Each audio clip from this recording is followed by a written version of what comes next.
মুক্তিযুদ্ধের বিরুদ্ধে এত ক্ষোভ কেন?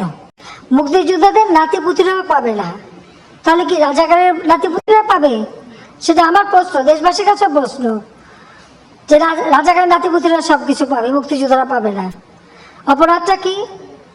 নিজের জীবন বাজি রেখে, নিজের পরিবার সংসার সব কিছু ফেলে দিয়ে যারা মুক্তিযুদ্ধে অংশগ্রহণ করেছিল, দিন রাত খেয়ে না খেয়ে, কাদা মাটি ভেঙে, রোদ বৃষ্টি ঝড় সব মোকাবেলা করে যুদ্ধ করে এই দেশে বিজয় এনে দিয়েছিল।